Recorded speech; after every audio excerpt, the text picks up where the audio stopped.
You think Melissa knows?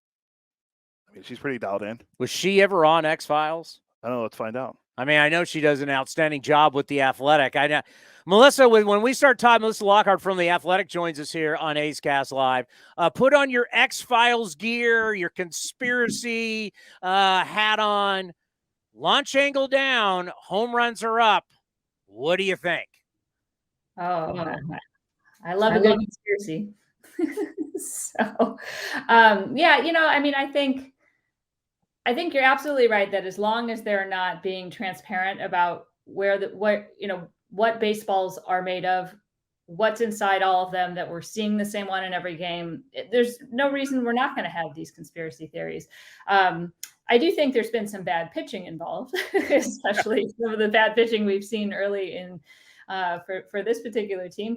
But I do think that the Aaron Judge chase was so compelling last year that it would be hard for me to believe they wouldn't do everything they could to have some semblance of that this year, even with all the changes and everything else that was going on. So you've been covering baseball for how many years? Since 2004. So, 5 years ago.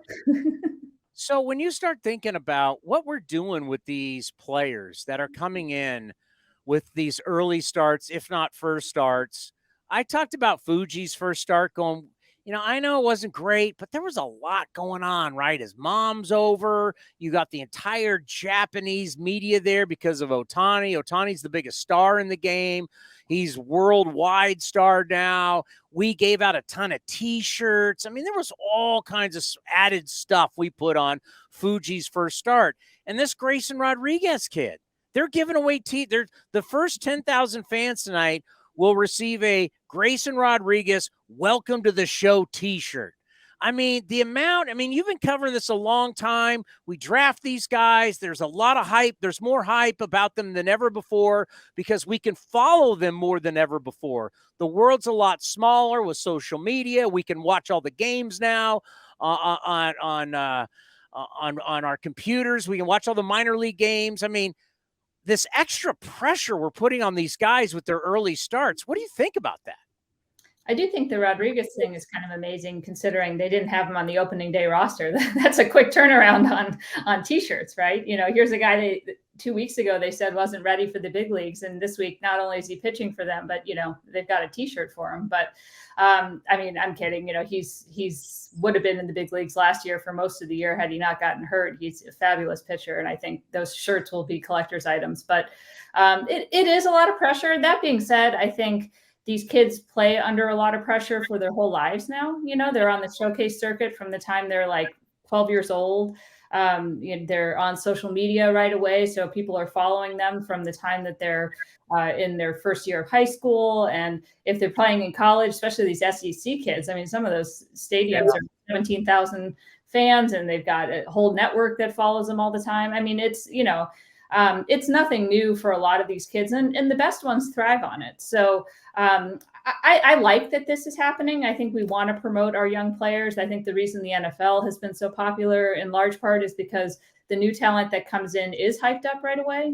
Same with the NBA, right? Like you're not going to have like Victor Mania in baseball because of the way that the development process is, but why not try to capture it with Corbin Carrolls when they're ready? So, I think there's a lot of positive to that, but it does take some mental toughness, and a lot of these kids have shown a lot of it. That is such a great point. You hit the nail on the head right there. I mean, the old days of you got to have all these innings in the minor leagues and you got to have all these bats in the minor leagues. And then you're looking at these other sports. These guys are coming in. I mean, you're coming out of college ready to go and make a difference in the NFL, or you got guys coming, you're basically out of high school. You may have to have 1 year in college and you're playing in the NBA. I mean, so it's almost like I understand how old school evaluators want it, but the new school says, these front office people, some of them, they don't have jobs long enough to wait for some of these guys to have all those ABs or all those innings.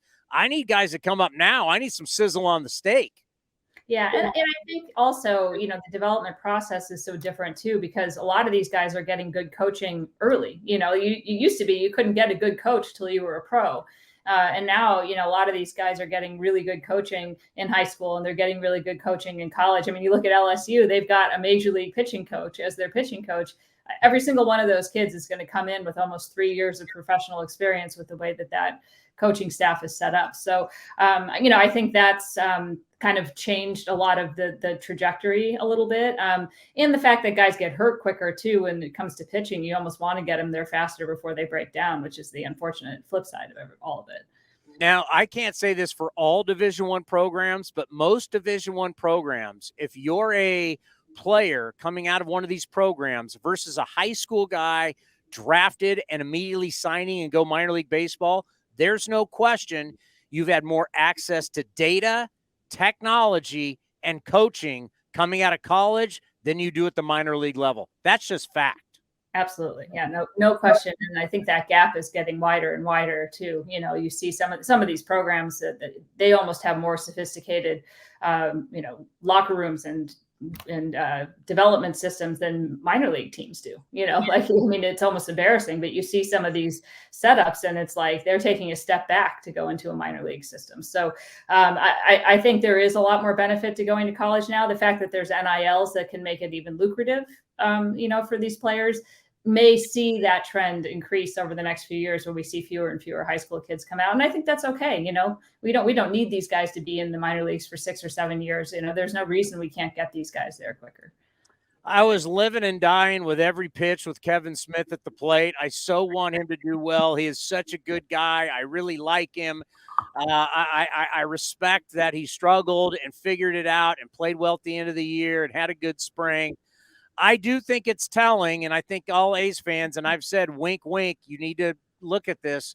There is a reason he got brought up when an outfielder went on the IL, and there's a reason why for the second straight night he's starting at shortstop.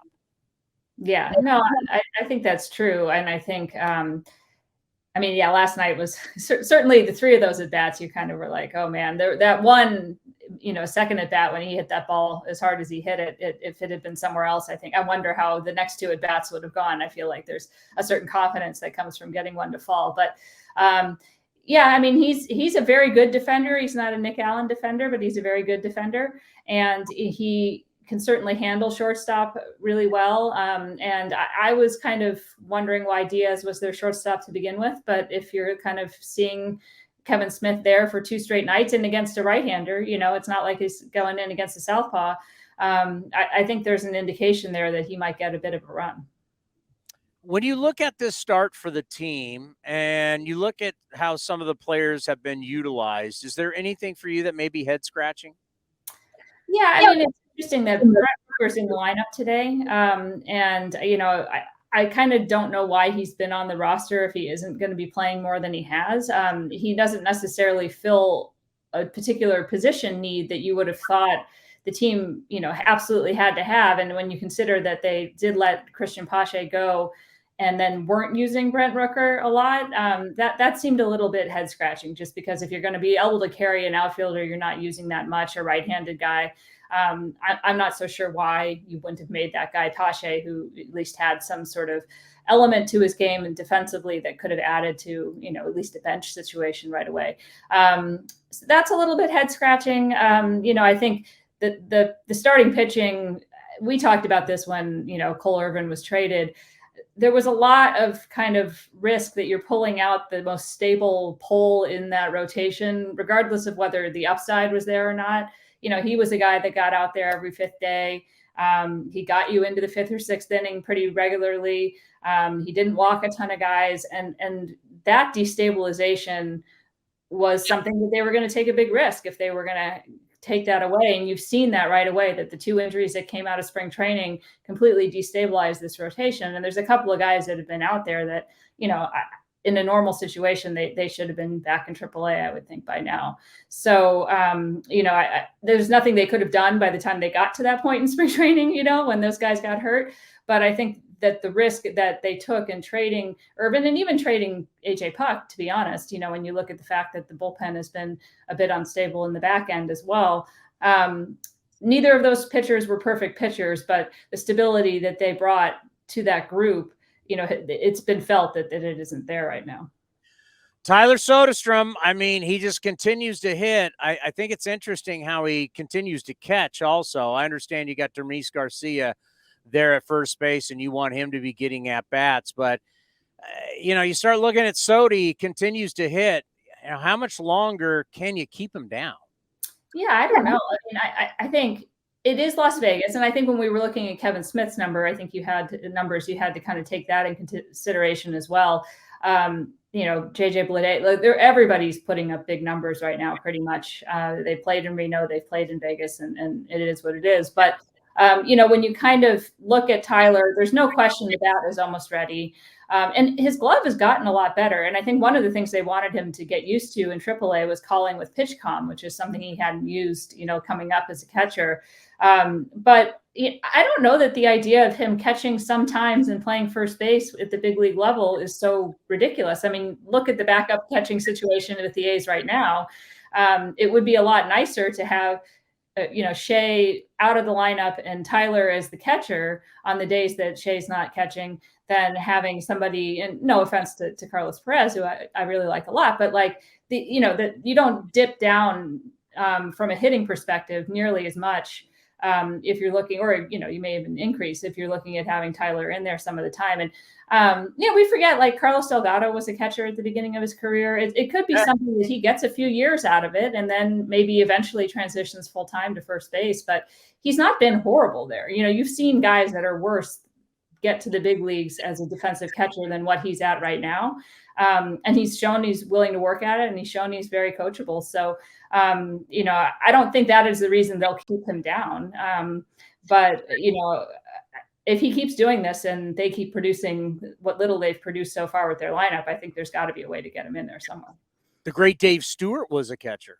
Yeah, that's true. Now, I want to quote Moneyball. Hey, Wash, is it tough to play first base? It's incredibly hard. Okay, so I got him playing catcher all the time. I'm going to bring him up. He's going to play first base, but he didn't play first base. Well, he's been on like a 3-3, or a 3-2, then DH1 kind of situation. So he's caught 3, played first base twice, then he DH pretty much, for the last 2 years. Bring him to the big leagues. I'd rather have 3-1-1 or at first base. I mean, because Langoliers is playing. He's playing. I'm going to need him at first base. I'll be honest. I'm not so sure Shea doesn't need more rest than he's been getting. I think this may have been a little bit of the fire hose a little too quickly for a young catcher to be coming in, especially this season with the rule changes and everything else, and having to absorb all of that and playing every single day with almost out of break. I'm not sure adding another rookie catcher to that situation is the best thing, but I think you've seen some of the struggles defensively with his throwing in particular. It seems like the game is speeding up a little bit on him. I think that's something that maybe needs to be addressed a little bit, at least until these rules kind of become second nature. But, as for Tyler, I mean, he was an infielder in high school along with catching. He has a long history of, playing first base, playing some third base. He's a good athlete.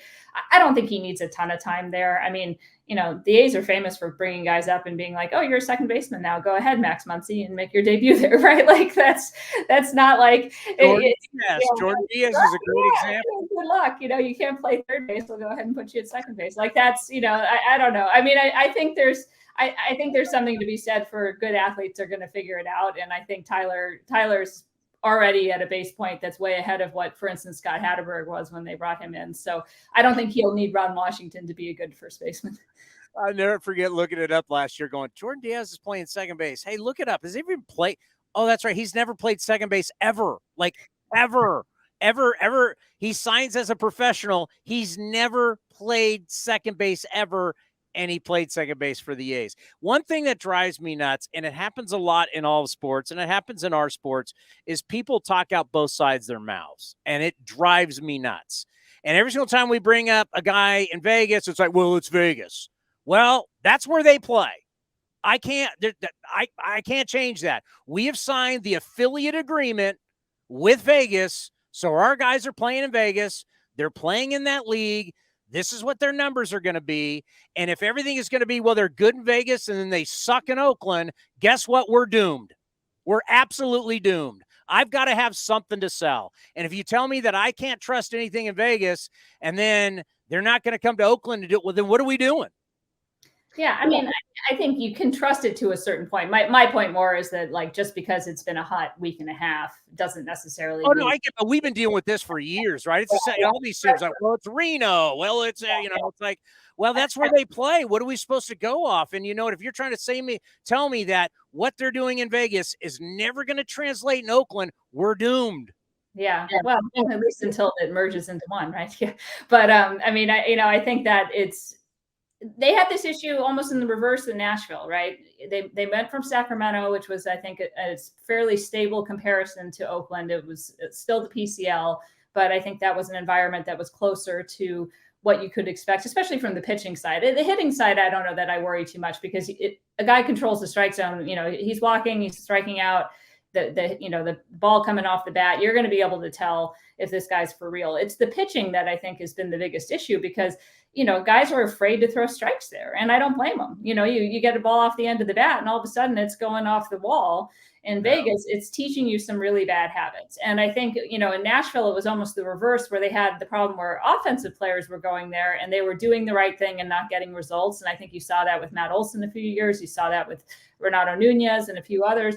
And they had to get to a point where there was a way for them to not get kind of caught up in what was going on in Nashville, kind of from a results perspective, to get the confidence to get these guys to Oakland and have it work out. And it's almost the reverse now with Vegas, and they haven't had a lot of time yet to kind of stabilize there. I think they will figure it out, but it's tough. I mean, you look at like teams that have had their affiliates in Albuquerque and Salt Lake City and stuff. Sometimes they just skip AAA for their top pitching prospects, and they bring them right up from AA, because that league is so tough, and the elevations are so different from what you've got down here. Trying to get people to throw their breaking stuff is really hard, and I don't know if there's a correlation, but the fact that the A's pitching has struggled so much with their off speed and their breaking balls so far this season, coming from Phoenix, it's sort of a similar thing, right? Like where you've got that similar air and that similar sort of lack of the sort of whatever atmosphere we have here in Oakland. But in any case, I think, they've got to figure out a better way to handle development for pitching from the Pacific Coast League to getting to Oakland. It's just been really out of whack the last couple of years, and it's set them back quite a bit not have had the guys coming up behind the Sean Manayas and the Chris Bassett's and the Frankie Montoses to take over. I mean, that gap is the reason they're here right now. The offensive struggles are what they are, but they'd be able to work around those. It's the pitching that's really got them in this situation. Didn't the Dodgers for years have Albuquerque as their AAA? Mm-hmm. And they skipped it, a lot of it. They would bring guys up from AA, and now they're in Oklahoma City, which is a much more normal environment. I mean, it's still the Pacific Coast League, but it was not a great place for them to teach pitching. In Vegas, it's not just the elevation and the heat. It's the wind, and there's all sorts of things that go into it that can make it a tough place to pitch. All right, before we let you go, by the way, I always say this, Oklahoma City, right next to the ballpark is Mickey Mantle's Steakhouse. Mm-hmm. It's one of the best steakhouses I've ever been. So if anybody's ever in Oklahoma City, great steakhouse. And Oklahoma City's a sneaky, fun city. There's a lot of good to be had in Oklahoma City. Quickly, I know you got to run. Who are the guys right now? I know it's early. They've just started, but give me a few names that have excited you so far. Yeah, I mean, I think from a pitching perspective, it's been really good to see. Mason Miller had a really nice start in his first outing. Ryan Cusick's first outing looked better than he pitched last year. You look at that Lansing rotation. Jack Perkins had 5 no-hit innings. Jacob Waters had a nice debut. So I think it's maybe still a little bit further away than what they could use right now, but there is better pitching coming. And so if they can figure out a way to kind of smooth that transition point from Vegas to Oakland, I think they will see better pitching on the horizon pretty soon. You know how much we appreciate your work on The Athletic. It's absolutely fantastic. So I tell everybody, and it really doesn't matter what sport you're into, the journalism on The Athletic just proves if you do good stuff, people will pay for it. So whether you're a football fan, basketball fan, they do a ton of soccer. But for baseball, it's second to none. And what you do on there, covering the A's and our minor league system, it's outstanding. I think everybody, I subscribe. I think everybody should subscribe to The Athletic, and always appreciate your time and everything you do for us here on A's Cast Live. Oh, thank you. I appreciate you having me on. Take care. Thanks.